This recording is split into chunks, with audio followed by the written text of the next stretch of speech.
오늘 본문에 이르러서야 희미하게 보이던 그림의 퍼즐 한 조각이 비로소 맞춰지는 것 같습니다. 왜 그렇습니까? 아브라함에게 주셨던 약속이 하와를 통해서 성취된다라는 것을 하나님께서 확인시켜 주셨기 때문입니다. 여러분 한번 따라해 볼까요? 신앙생활은 기다림에 미학이 필요하다. 제가 만들어 놓은 문구지만 참 잘 만든 것 같습니다. 신앙생활은 기다림에 미학이 필요합니다. 미학이라는 것은 예술적 경지라는 겁니다. 어떤 관점에서 보면. 여러분, 신앙생활이 인내를 통하여서 아름다운 열매가 맺혀진다는 의미를 담고 있습니다. 여러분, 우리가 창세기 이제 12장부터 해서 아브라함의 삶의 여정을 쫓아오고 이제 16장과 17장에서 꽤 오랜 시간들을 우리가 머물러 있는데, 여러분 17장에 이르기까지 오늘 우리가 이 본문을 읽기 전까지 여러분 좀 이상한 것을 발견하지 못하셨습니까? 저는 이 말씀을 가지고 꼼꼼하게 말씀을 묵상을 하면서 지속적으로 들었던 의문점이 뭘까? 의문점, 또 다른 관점에서 사라는 왜 그렇게 행동할 수밖에 없었는가에 대한 사실 질문들이 계속 있었습니다. 무슨 말이냐면, 여러분 창세기 16장까지 아브라함을 통해서 하나님의 약속을 성취해 주시겠다고 약속을 주셨지만, 그러나 사실은 사라를 통해서는 어떤 약속도 하나님께서 친히 보장해 주신 적이 없으셨다는 거예요. 물론 우리는 하나님께서 남자와 여자를 한 몸으로, 부부를 한 몸이라고 말씀하셨기 때문에 그렇게 굉장히 넓은 어떤 신앙적 안목에서 볼 때에 궁극적으로는 아브라함에게 주신 약속이 사라에게도 주신 약속이 될 거라는 어떤 신앙관들을 우리가 가지고 있는 것도 사실이고, 또 다른 관점에서 사실은 결국에는 사라를 통해서 이삭이 태어날 것을 아는 이유는 우리의 신앙생활의 경험들 때문입니다. 우리가 여기 이제 신앙생활한 지 얼마 안 되신 분들도 계십니다만은, 그래도 어릴 때부터 신앙생활하거나 꽤 신앙의 연수가 되시는 분들은 누구나 다 알고 있어요. 뭘 알아요?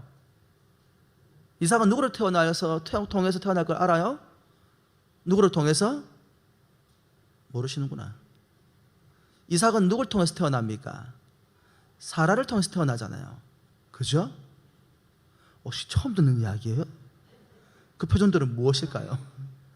너무 어이없는 질문이라서 지금 웃으시는 겁니까? 예, 아브라함도 여러분처럼 웃었습니다, 사실은요. 하지만 사라의 입장에 생각해 보면요, 갈대우르 지역에서 하나님께서 아브라함을 부르셔서 아브라함에게 가나안 땅을 주실 것이고 자손을 번성하게 하실 것이고 복의 근원이 되게 하시겠다고 아브라함에게 말씀해 주셨지만, 거기에서 등장하는 항상 이름은 아브라함밖에 없었어요. 사라의 이름은 등장하지 않고 있더라는 것입니다. 그런 상황 가운데에서 하나님이 주신 약속이 부부인 자신에게조차도 이어져 간다는 것을 사라는 확신하지 못했던 것 같아요.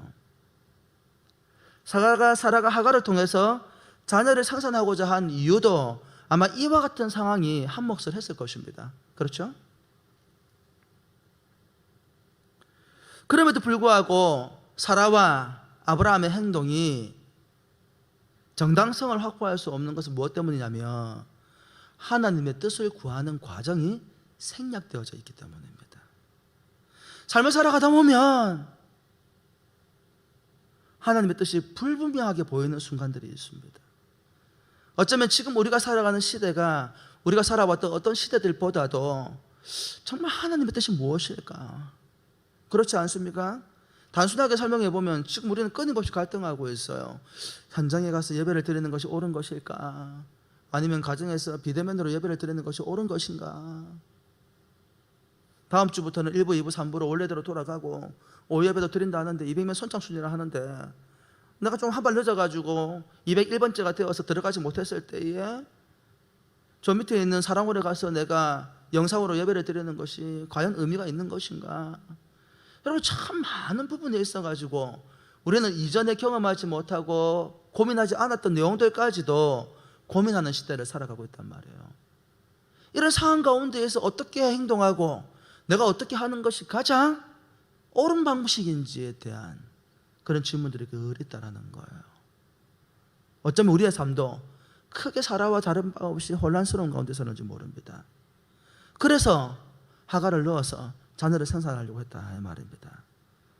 방금 전에도 말씀드렸지만 그럼에도 불구하고 아브라함과 사라의 행동이 정당성이 확보되지 않는 이유는 무엇 때문이라고요? 그런 순간에 우리가 하나님을 믿는 언약의 백성이라고 한다면, 그리스도인이라고 한다면 누구에게? 살아계신 하나님께 여쭈어야 한다는 겁니다. 물어야 한다는 것입니다. 물어도 답을 주지 아니하시면 기다려야 한다는 것입니다. 하나님의 주권에 대한 인정은 하나님의 뜻을 묻는 것으로부터 시작되기 때문입니다. 우리가 삶의 문제에 부딪혔을 때에 제일 먼저 하나님 앞에 나아가 주여 어떻게 하면 되겠습니까? 라고 묻는 것은 우리의 인생이 하나님이 주인이라는 신앙의 고백이라는 것입니다. 하나님의 주권자라는 것을 고백하는 과정이라는 것입니다. 결국 불신앙적인 선택으로 말미암아서 짧지 않은 시간, 13년이라는 오랜 시간 동안 영적인 암흑기를 보냈지만, 영적 암흑기라고 말하는 이유는 아브라함도 하나님을 찾지 아니하고 하나님께서도 아브라함에게 찾아오지 아니하시던 그 시기를 보냈지만, 하나님의 뜻은 인간의 이 연약함에도 불구하고 아브라함의 또 사라의 연약함에도 불구하고 하나님 계획하신 대로 성취시켜 나가시더라는 것입니다. 아브라함과는 달리 무엇보다 자신의 정체성에 대해서 혼란스러워할 사라에게도 이와 같은 과정을 통해서 하나님의 구속의 역사 가운데 사라의 역할과 그리고 위치를 하나님께서 오늘 본문을 통해서 바로 세워주십니다. 제일 먼저 이 사라의 정체성을 바로 세우고 그 위치를 바로 세워주시기 위해서 하나님이 하신 일이 무엇입니까? 아브라함이라는 이름을 아브라함으로 바꿔주셨던 것처럼 사레라는 이름을 사라로 바꿔주셨습니다. 주소서를 보니까 어떤 주석가들은 사레나 사라나 똑같은 이름이다 라고 이야기하지만 보편적으로 그렇게 보지는 않습니다. 여러분, 하나님께서 이름을 바꿔주실 때의 의미가 무엇입니까? 거기에는 영적인 의미가 담겨져 있습니다. 저는 예수 그리스도를 믿고 난 이후에 자신의 이름을 개종하는 사람들을 많이 보았습니다. 교회 안에 한두 번쯤은 꼭 그런 분들이 계세요. 원래 이름이 순이었으면 갑자기 어느 날 이름이 다니엘로 바뀌어 있어. 마리아로 막 바뀌어 있고 막 그래요. 뭔가 자신의 정체성에 대해서 바로 세우려고 하는 몸부림이 아마 거기에 있지 않나라는 생각을 해보게 됩니다. 여러분, 하나님께서 본래 이름을 하나님의 방식대로 이름을 바꿔주셨습니다. 어떤 의미를 가지고 있는 것입니까? 세상이 너희들을 규정지었지만 이제 더 이상 세상이 너희를 규정하지 못하고 이제 너희는 누구를 통해서? 하나님을 통해서 구별된 존재라는 인식을 그들에게 심어주고 있는 것입니다. 거기에 가장 대표적인 인물이 누구예요? 우리가 잘 알고 있는 야곱이잖아요. 그렇죠?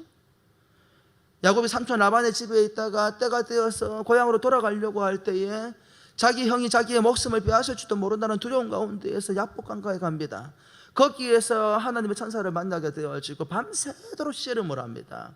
씨름을 하다가 해가 동이 트는데 얼마나 열심히, 보통 그래서 우리가 그 장면을 뭐라고 이야기합니까? 밤새도록 기도하시던 예수 그리스도의 모습과 비견하거든요. 자신의 인생의 고난과 고난 앞에서 자신의 능력과 힘으로 감당할 수 없는 부분들을 하나님 앞에서 씨름하는 장면들을 우리가 묘사를 하는데, 어쨌든 밤새도록 천사와 씨름을 하는데 동이 트는데 천사가 야곱이 놓아주질 않으니까 놓아라, 나는 가야 되겠다. 그러면 당신이 내게 축복하지 아니하시면 나는 보내주지 못합니다. 그 축복의 종거로 환도뼈를 다 치고 난 이후에 그 천사를 통해서 하나님께서 하시는 일이 무엇이었습니까? 그의 이름을 바꿔주셨잖아요. 뭐라고요? 야곱에서 이스마엘로 바꿔주셨다는 거예요. 우리 성경 말씀해 보면 21장인가요? 거기 등장하는 말씀해 보면 그 이후죠. 30장 이상 이후에 등장하죠. 그 말씀을 보면 이스라엘이라는 뜻이 어떤 의미를 가지고 있습니까? 하나님과 교류와 이겼다라는 의미를 가지고 있다고 성경이 개역가지판에 번역을 하고 있잖아요. 근데 원래 이스라엘이라는 뜻은 그런 의미가 아니라고 합니다. 원래 이스라엘이라는 단어의 뜻은 주가 다스리신다, 하나님이 통치하신다 라는 뜻을 가지고 있다고 그래요. 그럼 무엇을 의미하시는 것입니까? 아브라함에게 약속하신 것이 야곱의 시대에 12자녀로 번성하게 되어지고 그 12자녀가 12지파가 되어서 이제 장차 가나안 땅을 정복하여서 하나님의 나라를 이루게 될 것이라는 것입니다. 근데 그 나라의 이름을 뭐라고 부르라 하셨다고요? 이스라엘. 아브라함을 통해서 야곱을 통해서 성취할 나라는 이스라엘, 사람의 노력으로 세워지는 나라가 아니라 누가 통치하고 다스리는 나라라는 거예요. 하나님이 통치하고 다스리시는 나라라는 거예요. 하나님께서 아브라함을 아브라함으로, 사레를 사라로, 야곱을 이스라엘로 바꿔주신 이유가 무엇입니까? 너희는 더 이상 세상에 속한 자가 아니라 세상으로부터 구별되어진 누구의 통치 아래 놓여져 있는, 누구의 주권 아래 놓여져 있는, 하나님의 주권과 통치 아래 놓여져 있는, 하나님의 통치하고 다스리는 신정국가의 위대한 백성이 될 것이라는 하나님의 약속의 징표라는 거예요, 사실은. 여러분, 이와 같은 관점에서 보면 우리에게도 그와 같은 하나님의 은혜가 흐르고 있는 것을 알게 됩니다. 여러분, 예수를 믿기 전에 여러분의 이름과 예수를 믿고 난 이후에 여러분의 이름이 같아요, 달라요? 제 질문이 어려워요? 말이 빨라서 못 알아듣겠어요? 천천히 이야기할까요? 예수님을 믿기 전에 여러분의 이름과 예수를 믿고 난 이후에 여러분의 이름이 같아요, 달라요? 같아요? 그렇구나. 달라요. 어떻게 달라요? 제가 고등학교 때에 이제 학교를 다닐 때 제 친구들이 저를 부르던 별명이 있었어요. 맞춰 보셔서 뭐라고 불렀을까요? 땅콩, 똥돼지 이런 거 부르지 마시고요. 사람의 외모를 가지고 평가하는 거 아니에요. 예? 제 별명이 뭐였을 것 같아요? 제 친구들은 늘 저보고 그렇게 불렀어요. 예수쟁이라고 불렀어요. 저는 저를 보고 왜 예수쟁이라고 부르는 것일까? 내가 예수 믿는 걸 어떻게 하는 것일까? 제가 나중에 알게 된 일인데, 여러분, 거제도는요 기독교 인구가 굉장히 많습니다. 제가 거제도 출신인 거 알고 계셨나요? 갑자기 촌놈으로 보이십니까? 거제도는 다른, 특히 서울에 있는 분들, 이 대우조선하고 삼선조선, 이 조선소들이 있다 보니까 타 지역에 있는 사람들이 많이 와요.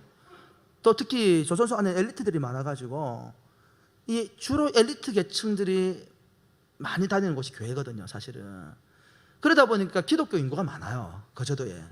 거제도 보면 교회가 많은 이유가 그런 부분이거든요. 제가 나중에 깜짝 놀랐어요. 저희 반 친구들의 3분의 2가 교회를 다니고 있더라고요. 근데 왜 저보고만 예수쟁이라고 불렀을까요? 저는 잘 몰랐어요. 제가 밥 먹을 때 다른 애들이 뭐 하는지 뭐 본 적이 없는데, 아마 친구들이 보기에 밥 먹을 때 기도하는 친구가 저밖에 없었던 것 같아요. 저는 당연히 예수 믿고 난 다음부터 식사할 때에는 뭐 어디를 가든지 간에 당연히 밥을 먹을 때는 뭐 할 때 기도하는 것은 당연한 일이라고 생각을 했는데, 생각보다도 식사할 때 기도하는 친구들이 별로 없었는지 모르고, 아니면 기도하는데 못 받는지도 모르지요. 그러다 보니까 친구들이 저보고 부른 별명이 뭐였다고요? 예수쟁이라고 불렀어요. 여러분들은 밖에 나가서 식당에서 식사하실 때 기도하십니까? 일본 아무도 대답을 안 하시는구나. 나한테 좀 언짢은 일이 있는가?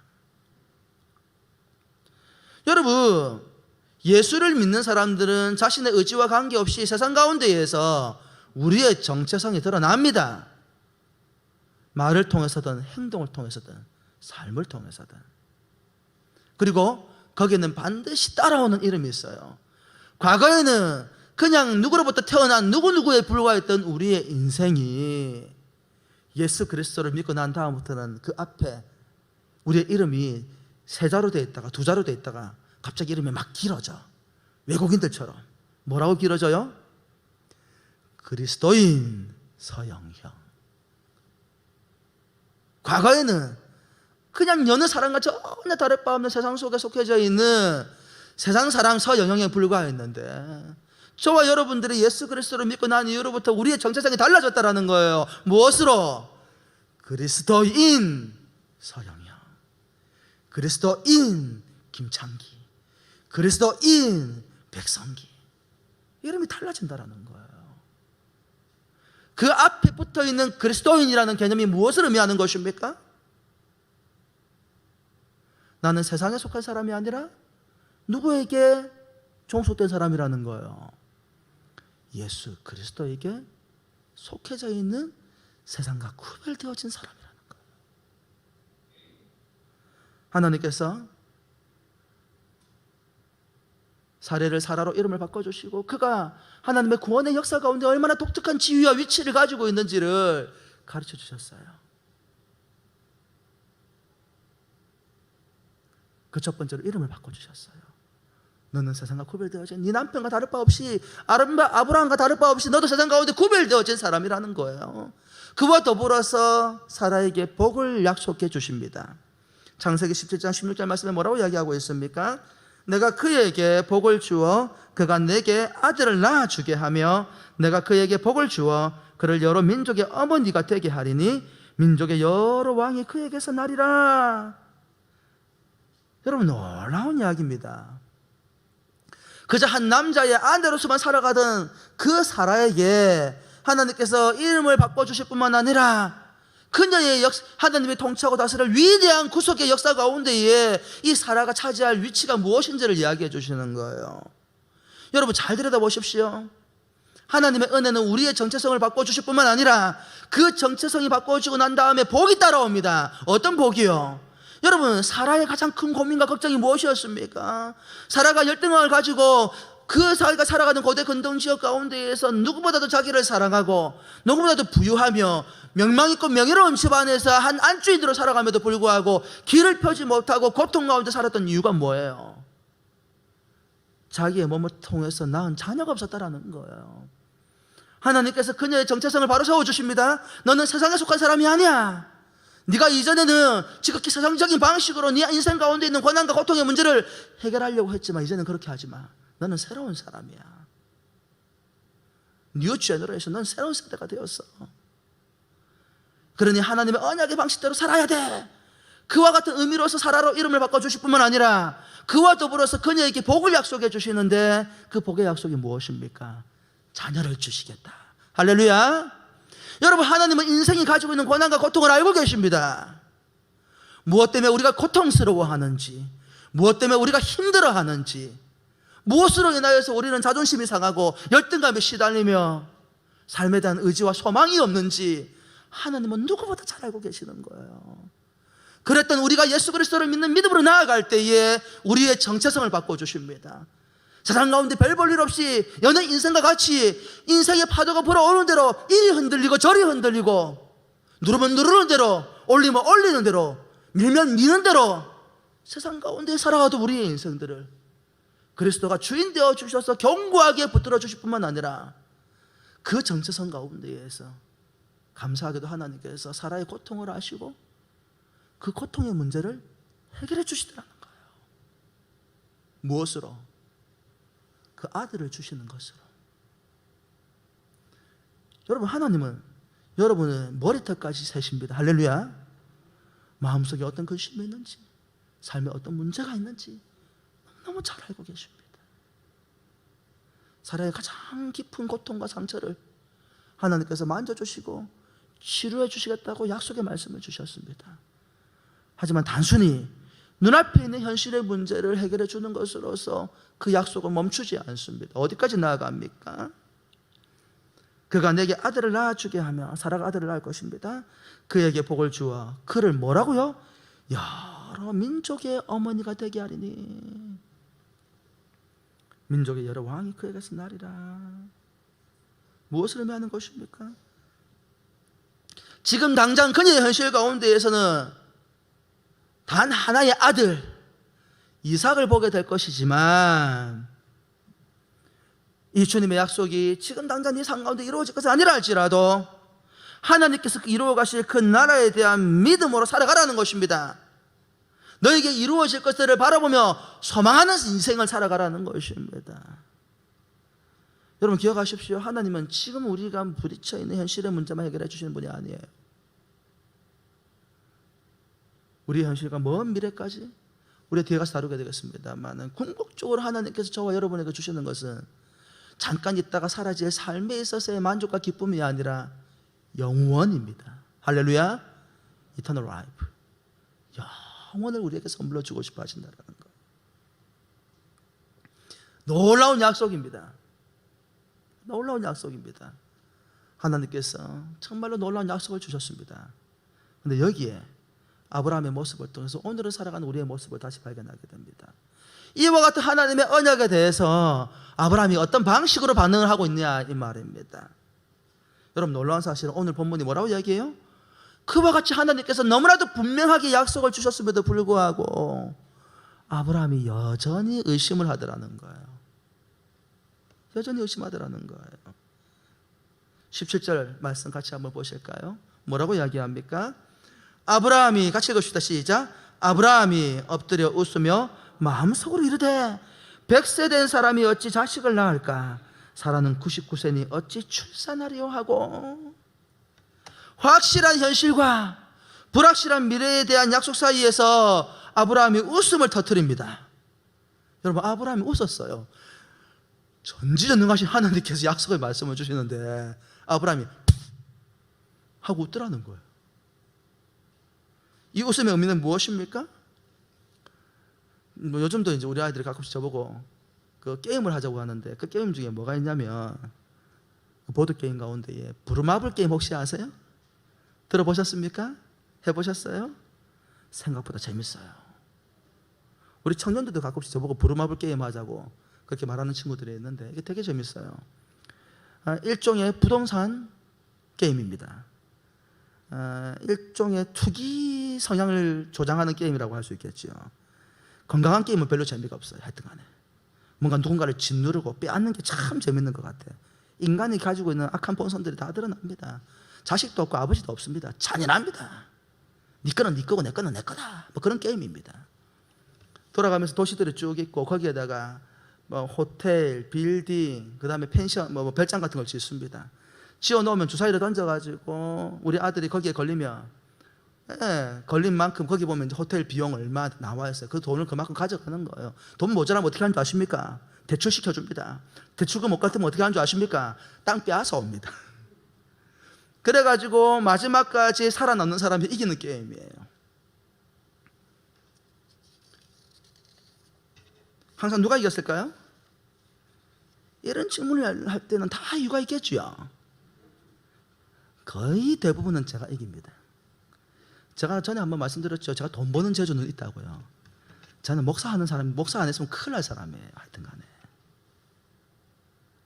근데 이런 게임을 하면서 제가 어느 날 아이들에게 물었거든요. 우리 아이들은 저는 가끔씩 이런 질문 자주 합니다. 너는 커서 아빠한테 어떻게 효도할래? 저는요, 기독교적인 관점에서 볼 때에 우리의 인생의 여정이 어떠해야 되느냐라고 생각할 때, 저는 전에 한번 이제 새벽기도 시간인가요? 그렇게 말씀드린 적이 있는데, 많은 부모님들이 아이들이 성장하면은 너희는 너희대로 우리는 우리대로 살아간다, 너희 삶이나 살아라, 나이가 들면 속마음은 그게 아닐 텐데 꼭 그런 식으로 가르치시더라고요. 근데 성경적 방식이 아닌 것 같아요. 우리가 성경에 이제 아브라함과 이삭과 야곱의 이 족장들의 삶을 가만히 들여다보면 부모가 자녀들을 언제까지 책임져 줘요? 네? 부모가 언제까지, 제가 부모님들한테 늘 받는 질문 가운데 하나가 이 질문이거든요. 목사님, 우리 자식들을 언제까지 책임져 줘야 됩니까? 대학만 보내면 됩니까? 대학만 졸업시키면 됩니까? 시집 보내면 됩니까? 여러분 물어볼게요. 자녀는 언제까지 책임져 주셔야 되겠습니까? 예? 성경적 관점에서 보면 이런 것입니다. 내가 기력 있고 힘이 있는 동안은 끝까지 자녀를 책임지는 거예요. 사실은 부모는 죽는 날까지 자녀를 책임집니다.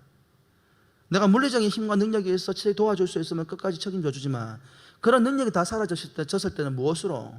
자녀를 위해서 기도해주고 영적으로 권면해주고 길을 가르쳐주는, 스승과 같은 역할로서 아이들을 도와줄 수 있습니다. 부모는 자신의 힘이 닿을 때까지, 기력이 없어 더 이상 도와줄 수 없을 때까지 자녀를 도와주는 것이 성경적 관점입니다. 그러면 그 다음엔 어떻게 살아야 되는데? 당연히 자녀를 위해서 전 인생을 헌신했던 그 부모를 누가 책임져 주는 거예요? 자식이 책임을 지는 거예요. 이것이 성경에서 말하고 있는 가정의 모습이에요. 이와 같은 과정을 통해서 하나님의 나라가 아름답게 세워져 가는 거예요. 너는 네 인생이고 나는 내 인생이고, 여러분 자녀와 부모는 분리될 수 없는 존재입니다. 성경적 관점에서 보면은. 그래서 저는 그렇게 가르칩니다. 제가 아무리 생각을 해봐도 내가 자녀들을 위해서 열심히 헌신하지만, 제가 은퇴하고 난 다음에 자녀에게 물려줄 재산이 있겠나? 오히려 빚만 안 물려주면 천만 다행이다 싶은 생각이 들더라고요. 제 성향상. 그러니 나이 들어 운신할 수 없을 때는 어떻게 해야 되겠어요? 자녀에게 기대 안 되겠습니까? 저는 지금도 세뇌교육 시키고 있습니다. 넌 날 책임져야 돼, 반드시 책임져야 돼, 막 가르치고 있습니다. 너희 공동의 작업이어야 된다. 누구에게 나는 책임을 부과하지 않을 것이다. 첫째, 둘째, 막내 동시에 나를 책임져라. 이렇게 맨날 가르치고 있는데, 어릴 때 제가 물었어요. 너희들 크면 어떻게 효도할래?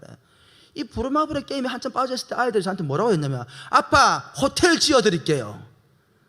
자가용 비행기를 사서 비행기를 타고 호텔에 가서 맨날 즐기고 살아갈 수 있도록 도와줄게요. 그 이야기를 들을 때 제가 어떻게 반응했을까요? 제가 웃었지요.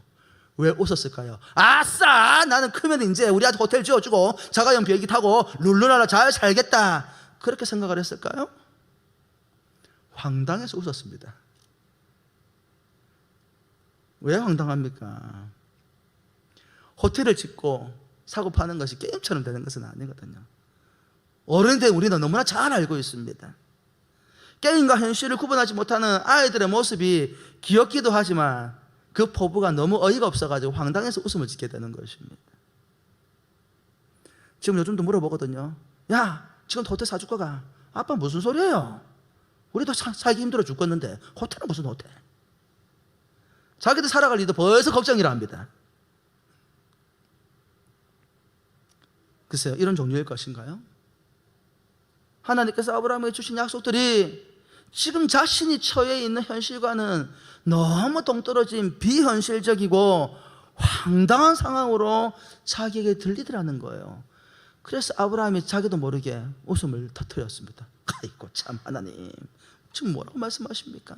17절과 18절에 뭐라고 얘기해? 아브라함이 엎드려 웃으며 마음속으로 이르되 100세 된 사람이 어찌 자식을 낳을까? 내 나이가 100세고 생식 능력은 다 떨어졌고 사라는 90세니 어찌 출산하리요? 자녀를 생산할 수 있는 몸 상태가 아니에요. 경수가 끊어졌어요. 생리가 끊어졌단 말이에요. 더 이상 자녀를 생산할 수 없는 몸이 된 지가 오래되었단 말이에요. 그래서 아브라함이 들이미는 것이 무엇입니까? 18절 말씀해 보니 아브라함이 이에 하나님께 아뢰되 이스마엘이나 하나님 앞에 살기를 원하나이다. 13년 동안 현실에 도취되어서 사라질 것에 매달려 있던 아브라함에게 하나님께서 다시 나타나셔서 제일 먼저 하신 말씀이 뭐예요? 엘샤다이, 나는 전능한 하나님이다. 능치 못할 일이 없는 하나님이다. 그러면서 다시 약속을 되새겨 주시고 더 나아가 그동안 사라에게 주어지지 못했던 그 약속까지도 한 번 더 확인시켜 주심을 통하여서 하나님께 어떻게 너를 통하여 위대한 나라를 세워갈지를 분명하게 약속의 말씀을 주셨음에도 불구하고 여전히 아브라함은 현실의 끝자락을 붙들고 있더라는 거예요. 하나님께서 전능하신 하나님이시라고 말씀하시고 당신의 언약이 구체적으로 실현될 것임에 대한 확신과 더불어 구별된 인생, 아브라함의 삶에 대해서 말씀해 주셨음에도 불구하고 믿음의 언저리에서 여전히 온전히 하나님을 신뢰하지 못하는 모습을 보여주고 있더라는 거예요. 여러분, 현실의 끝자락을 붙들고 있다는 말의 의미가 무엇입니까? 현실이 이리 가면 이리 끌려다니고 현실이 저리 가면 저리 끌려다니고 현실이 위로 올리면 기뻐서 즐거워 난리를 치다가 현실이 우리의 인생을 내동댕이 쳐버리며 절망 가운데 빠지는 것이 현실을 붙들고 살아가는 우리의 본질적인 모습이라는 거예요. 거기에는 샬롬이 없어요. 거기에는 에이레네가 없어요. 평안이 없어요. 아브라함이 여전히 현실의 문제 앞에서 믿음의 주변을 뱅뱅뱅 돌면서 현실의 끝자락을 붙들고 여전히 방황하고 있더라는 거예요. 그러면서 합리적이고 가장 객관적인 내용을 들이밉니다. 무엇입니까? 하나님 이스마엘입니다. 이스마엘은 눈앞에 있고 하나님의 약속은 눈에 보이지 않습니다. 여러분, 이와 같이 지금 현실의 끝자락을 붙들고 지금 방황하고 있는 이 아브라함의 모습이 오늘을 살아가는 저와 여러분의 모습이 아니냐 이 말입니다. 하나님을 전적으로 신뢰하는 믿음이라는 것은 여러분 삶 어디에 있습니까? 하나님에 대한 믿음과 약속에 대한 신뢰보다도 눈앞에 있는 현실이 더 가까이 보이는 우리의 모습이야말로 하나님의 약속 앞에서 황당한 웃음을 터뜨리고 있는 우리와 전혀 다를 바 없는 모습이라는 것입니다. 여러분, 성경에서 말하는 믿음이라는 것이 도대체 무엇입니까? 로마서 1장 17절에 뭐라고 이야기하고 있습니까? 이렇게 말씀을 하십니다. 같이 읽어볼까요? 시작. 복음에는 하나님의 의가 나타나서 믿음으로 믿음에 이르게 하나니 기록된 바 오직 의인은 무엇으로? 믿음으로 말미암아 살리라. 믿음이 무엇입니까? 그리스도인의 삶의 방식입니다. 그리스도인의 삶의 양식입니다. 그리스도인은 세상과 구별된 존재로서 하나님을 믿는 믿음으로 눈앞에 있는 현실을 깨트려 주를 바라보고 살아가는 사람들이 그리스도인입니다. 믿음은 무엇입니까? 갈라디아서 2장 16절에서 뭐라고 말씀을 하고 계십니까? 이렇게 말씀을 하십니다. 사람이 의롭게 되는 것은 율법의 행위로 말미암음이 아니요 오직 예수 그리스도를 믿음으로 말미암는 줄을 알므로 우리도 그리스도 예수를 믿나니 이는 우리가 율법의 행위로서가 아니라 그리스도를 믿음으로써 의롭다함을 얻으려 함이라. 율법의 행위로서 의롭다함을 얻을 육체가 있다 없다? 없다. 의가 왜 이렇게 중요한 것입니까? 의로움이 왜 중요한 것입니까? 우리가 하나님의 의에 도달하지 못하면 결코 우리는 하나님의 나라에 들어갈 수 없기 때문입니다. 믿음은 무엇입니까? 예수 그리스도를 믿는 믿음은 우리에게 무엇을 말해주고 있는 것입니까? 우리가 구원을 받았다라는 증거라는 것입니다. 믿음은 구원에 이르게 하는 통로입니다. 믿음은 무엇입니까? 갈라디아서 2장 10절 말씀 우리가 너무나 잘 알고 있는 말씀 아닙니까? 한 목소리로 같이 한번 읽어볼까요? 시작. 내가 그리스도와 함께 십자가에 못 박혔나니 그런즉 이제는 내가 사는 것이 아니요 오직 내 안에 그리스도께서 사시는 것이라. 이제 내가 육체 가운데 사는 것은 나를 사랑하사 나를 위하여 자기 자신을 버리신 하나님의 아들을 믿는 믿음 안에 사는 것이라. 여러분, 이 갈라디아서 2장 20절이 우리에게 던지는 질문이 있어요. 너희는 어디에 속해 있냐는 거예요. 세상이냐 그리스도냐. 갈라디아서 2장 20절 말씀을 통해서 우리에게 뭘 말하고 있는 거예요? 우리의 옛사람은 죽었다라는 거예요. 예수 믿기 전에 죄 가운데 살아갔던 옛사람은 죽고 누가 우리 안에 살아있다고요? 내가 그리스도와 함께 십자가에 못 박혔나니 그런즉 이제는 내가 사는 것이 아니요 오직 내 안에 누가 그리스도 예수께서 사시는 것이라. 그리스도인은 죄악되었던 옛사람이 죽고 그리스도로 예수 그리스도가 내 안에 살아계시는 새로운 피조물입니다. 할렐루야. 그런데 왜 옛사람의 망령이 되살아나서 왜 좀비와 같이 세상 가운데에서 자신이 어떤 존재인지도 잊어버린 채 살아가고 있냐 이 말입니다.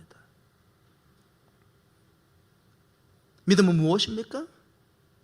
우리가 어떤 존재인지에 대한 자기인식, 우리의 삶의 정체성에 관한 문제라는 것입니다.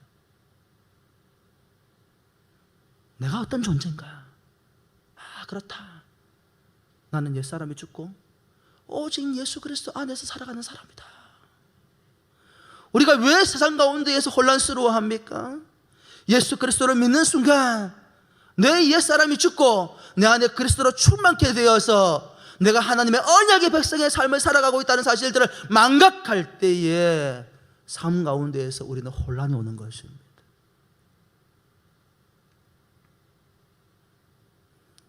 자꾸 과거의 나로 돌아가려고 합니다.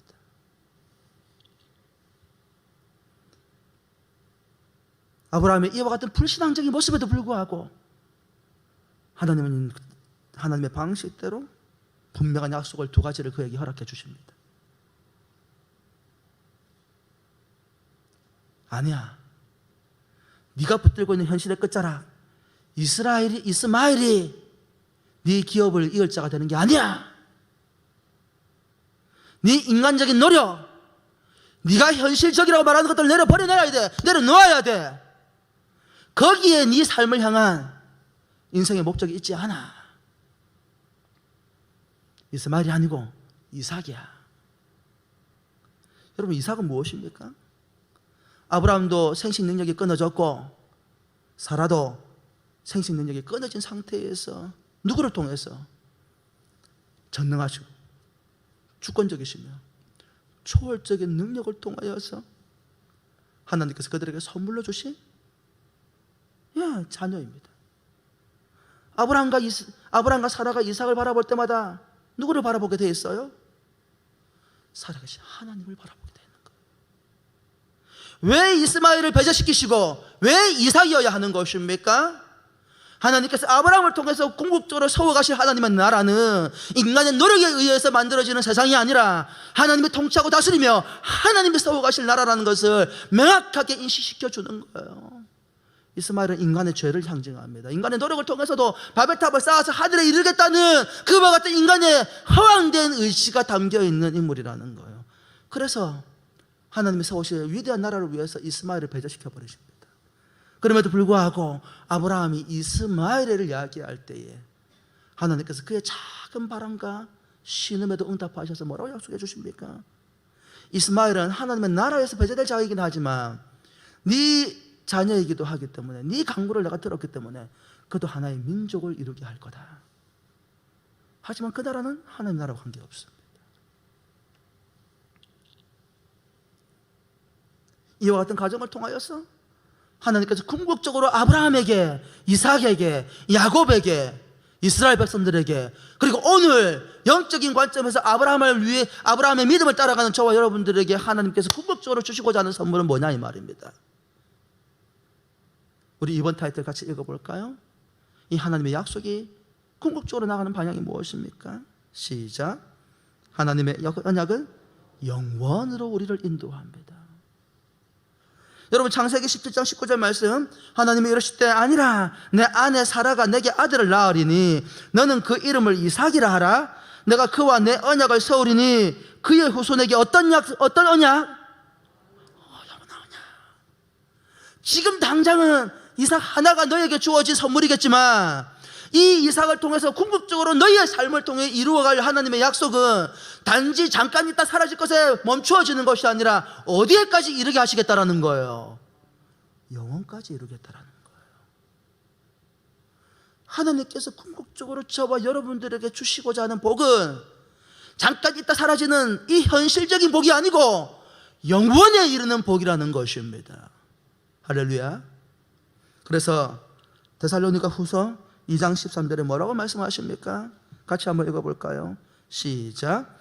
주께서 사랑하시는 형제들아, 우리가 항상 너희에 관하여 마땅히 하나님께 감사할 것은 하나님이 처음부터 너희를 택하사 성령의 거룩하게 하심과 진리를 믿음으로 구원을 받게 하심이니. 여러분 하나님 앞에 우리는 감사해야 됩니다. 왜냐하면 하나님께서 우리에게 궁극적으로 주신 선물이 있다는 거예요. 그 선물이 뭔데? 뭐예요? 구원이요. 구원은 무엇입니까? 구원은 뭐예요? 구원은 무엇입니까? 고린도서 5장 1절 말씀 같이 한번 읽어볼까요? 시작. 만일 땅에 있는 우리의 장막집이 무너지면 하나님께서 지으신 집 곧 손으로 지은 것이 아니요 하늘에 있는 영원한 집이 우리에게 있는 줄 아느니라.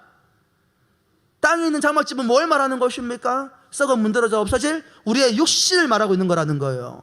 우리가 살아가는 이 세상도, 우리가 덧입고 있는 이 몸도 잠깐 있다가 사라질 것에 불과한 거예요. 그런데 이 육신의 장막이 무너지면 그 다음에 뭐라고 말씀하고 계십니까? 주님께서 하늘에 있는 영원한 집이 우리에게 있는 줄을 아느니라. 할렐루야. 하나님께서 저와 여러분들에게 주시는 은혜와 복은 이 잠깐 있다 사라질 인생 가운데 주는 것이 전부 다가 아니에요. 그런 것들도 필요할 때 우리에게 공급해 주시지만 이것은 궁극적인 복이 아닙니다. 데살로니가 후서 2장 16절에 뭐라고 말씀을 하십니까? 우리 주 예수 그리스도와 우리를 사랑하시고 영원한 위로와 좋은 소망을 은혜로 주신 하나님 우리 아버지께서. 하나님의 은혜는 잠깐 있다가 사라지는 은혜가 아니에요. 영원한 은혜라고 이야기합니다. 그와 더불어서 뭘 주신다고요? 좋은 소망이요. 지금 잠깐의 이 고난과 고통을 믿음으로 잘 견뎌내어지면 세상이 결코 줄 수 없는 영원한 위로와 소망을 우리에게 주시겠다. 히브리서 10장 14절 누가 그걸 어떻게 그가 거룩하게 된 자들을 한 번의 제사로 영원히 온전케 하게 하셨느니라. 예수 그리스도께서 우리를 위한 대속의 제물이 되어 주셔서 십자가에 못 박혀 돌아가신 그 한 번의 사건으로 말미암아서 누가 예수 그리스도를 믿는 우리 모두가 이 영원이라는 것을 선물로 받게 되었다라는 거예요. 요한일서 2장 25절에 뭐라고 말씀하십니까? 그 예수가 우리에게 약속하신 것은 이것이니 뭐라고요? 뭐라고요? 영원한 생명이니라. 영원한 생명이니라. 하나님께서 아브라함에게 그 아브라함과 사라를 통하여서 후사를 주시겠다고 약속의 말씀을 주실 때에 이 믿음의 후사가 누리는 복은 어디까지의 복을 말하는 것이라고요? 영원에 이르는 은혜가 복이라는 거예요. 하나님의 은혜는 이와 같습니다. 그러면 그 하나님의 놀라우신 언약이 언제 우리의 삶 가운데에서 성취되어져 가냐 이 말입니다. 마지막 타이틀입니다. 같이 읽어볼까요? 시작. 하나님의 능력과 역사의 성취는 순종으로부터 시작됩니다. 왜 할례입니까? 묻지 않습니다. 하나님께서 네가 세상과 구별된 존재로서 너뿐만 아니라 난지 8일 만에 있는 모든 사람들 네 집안에 돈으로 산 종이라 할지라도 다 할례를 행하라 명하셨습니다. 그럼 이런 질문이 있을 수 있잖아요. 수없이 많은 방법들이 있는데 왜 할례입니까? 여러분, 아브라함의 모습을 잘 보십시오. 아브라함이 지금 이와 같은 하나님 말씀, 하나님께서 분명한 약속의 말씀을 주시고 떠나시고 난 이후에 23절에 아브라함의 반응이 등장을 합니다. 어떤 반응이 등장합니까? 이 아브라함이 하나님이 자기에게 말씀하신 대로 이날에 그 아들 이스마엘과 집에서 태어난 모든 자와 돈으로 산 모든 자, 곧 아브라함의 집사람 중 모든 남자를 데려다가 그 보피를 베었으니 질문하지 않습니다. 즉각적으로 하나님이 떠나시고 난 다음에 그 말씀에 순종합니다. 여러분, 신학자들이 이 장면을 어떻게 표현을 하냐면 하나님이 통치하고 이루어가실 구원의 역사 가운데 이 구속사적인 관점에서 볼 때에 노아의 방주에 들어간 날과 하나님께서 애굽의 종되었던 그 이스라엘 백성들을 애굽에서 건져낸 날과 더불어서 하나님의 구원의 역사에 있어가지고 가장 위대한 인생의 전환점, 구속사에서 가장 핵심적이고 중요한 날을 이 날로 꼽습니다. 이 아브라함의 순종으로 말미암아서 하나님의 궁극적으로 예수 그리스도를 통해서 성취할 하나님의 나라의 성취와 완성에 대한 위대한 역사적인 전환점이 이 날이었다고 말을 한다 이 말입니다. 한 사람이 하나님께서 말씀을 하실 때에 그 말씀을 통하여 즉각적으로 순종하는 삶을 통하여서 하나님의 위대한 구원의 역사가 시작이 되더라는 거예요. 여러분, 아브라함의 태도를 집중해서 잘 보셔야 됩니다. 하나님의 말씀이 선포되어졌을 때에 아브라함이 어떻게 즉각적으로 순종합니까? 23절에 보니 아브라함이 순종을 하는데 자기의 열정과 자기의 열심을 가지고 일을 하는 것이 아니라 23절 말씀에 아브라함이 하나님이 자기에게 뭐 하신 대로 말씀하신 대로, 아브라함의 순종은 어떤 근거도 없이 자기의 열정과 자기의 어떤 노력을, 자기의 어떤 열심으로 하는 순종이 아니라 누구의 말씀을? 하나님의 말씀에 따른. 언제? 아이고, 이 일을 하려면 도구도 좀 준비가 되어져야 되고 환경도 좀 있어야 되겠고 애들도 지금 건강 상태가 좀 원만하지 못한데 좀 쉼도 좀 주어야 되겠고 충분히 아이들이 이 할례를 받을 만큼의 건강한 상태가 되었을 때 주어야지? 아니요. 잘 들여다보십시오. 내가 어떤 형편인지, 할례를 받아야 될 내 가족들과 내 집안에 있는 사람들이 어떤 조건과 아픈지 건강한지 밥은 먹었는지 아니 먹었는지 아무것도 중요하지 않습니다. 하나님 말씀이 선포되어졌습니다.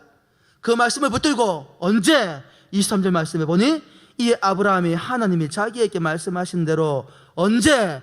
이날에, 내일도 아니고 모레도 아니고 일주일 뒤도 아니고 하나님 말씀이 내 가슴에 콱 와닿는 순간에 그날에 즉각적으로 순종할 때에 이날로부터 해서 아브라함을 통해 성취시켜 나가시겠다는 하나님의 위대한 약속이 시작이 되더라는 거예요.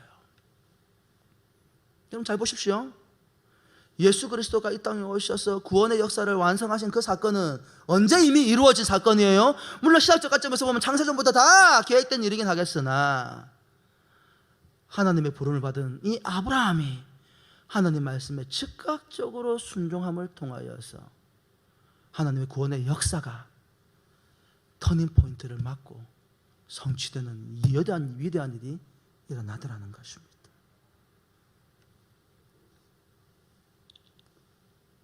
아브라함의 순종은 이유를 묻지 않는 즉각적인 순종이었습니다. 저는 신앙생활을 하면서 하나님께서 우리 언약의 공동체 가운데 어떤 말씀을 주시고 어떤 일들을 진행해 나갈 때에 항상 제일 어려운 일 가운데 하나가 뭐냐면 왜 그렇게 해야 합니까? 라는 질문입니다. 그것이 아무리 하나님 말씀 앞에 받아도 말씀 가운데에서 우리가 받은 사명이라도 지금 이 시기가 맞습니까? 돈은 있습니까? 선도들 마음은 그렇게 준비가 안 되었을 텐데요. 양떼들을 살피는 것이 목사와 목자의 마음일지라도 여러분 기억하십시오. 하나님께서 여러분의 마음에 감동을 주시고 역사하실 때에는 고민하라는 의미가 아닙니다. 뭐하라는 뜻이에요? 뭐하라는 뜻이에요? 순종하라는 거예요. 그럼 무슨 일이 벌어진다는 거예요? 하나님께서 약속하신 위대한 일들이 그 순종을 통해서 성취되어져 간다는 거예요.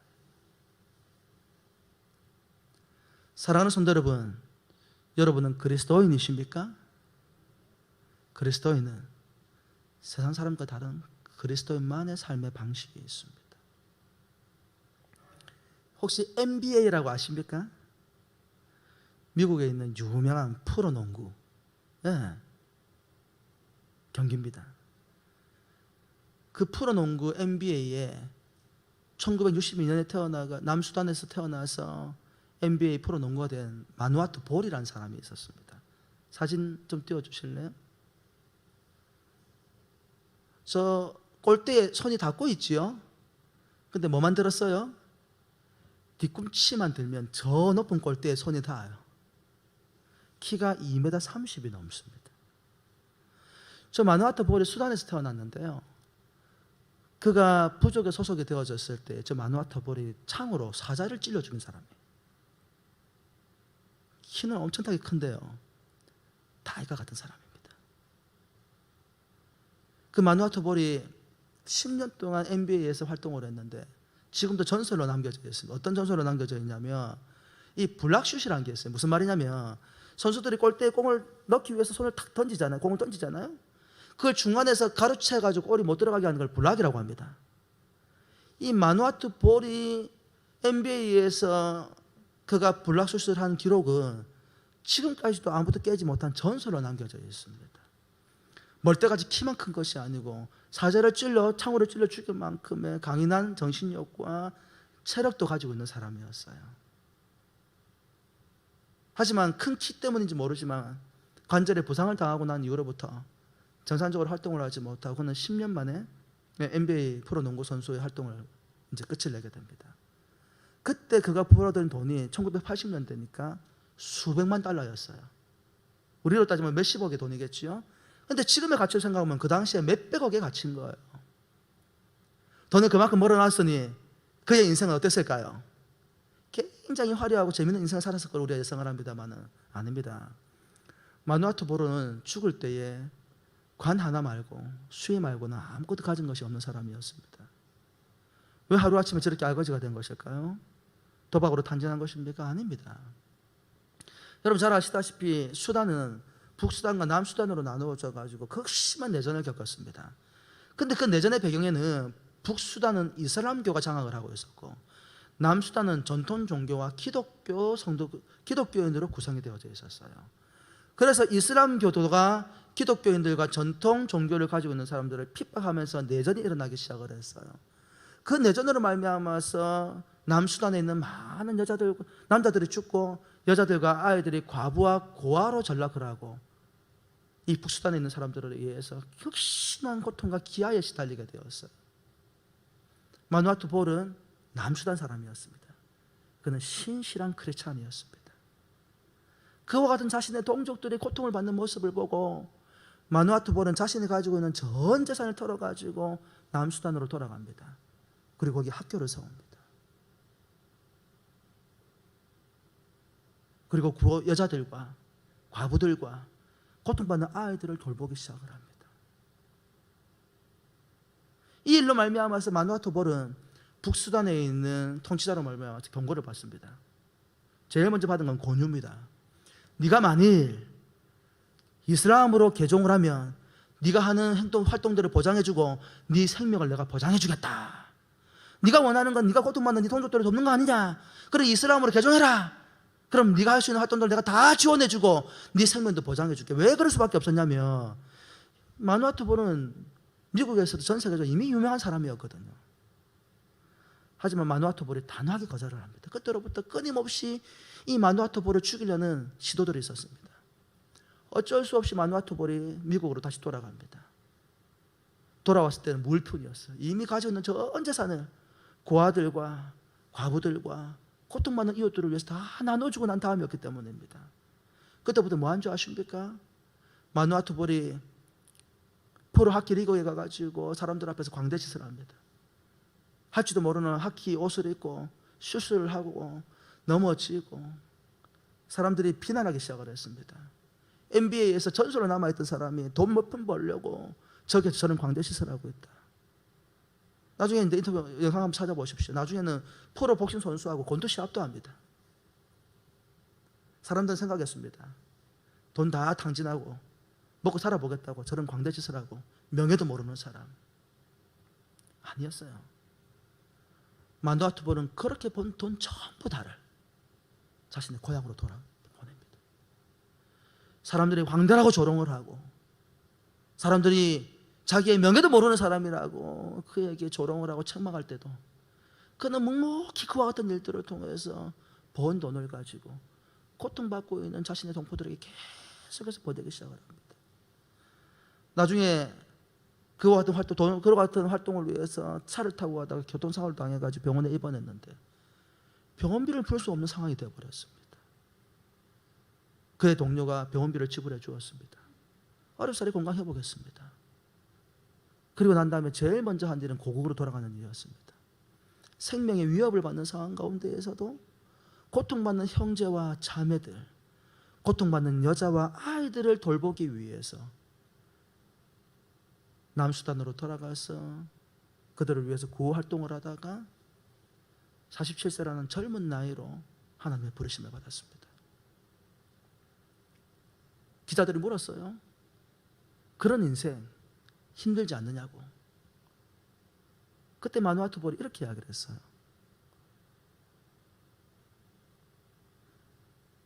하나님께서 다시 나에게 그와 같은 기회를 주신다 할지라도 나는 지금과 똑같이 할 것입니다. 나는 고통받는 내 동족들을 위해서, 고통받는 여자와 아이들을 위해서 나는 내가 본 모든 것들을 그들에게 다 내어놓을 것입니다. 그것이 주님께서 나를 구원하신 은혜에 보답하는 유일한 길입니다. 마누아투 볼은 자신의 삶의 목적을 알았어요. 왜 NBA 선수로 뛰게 하시고 왜 돈을 벌게 하셨는지를 알았어요.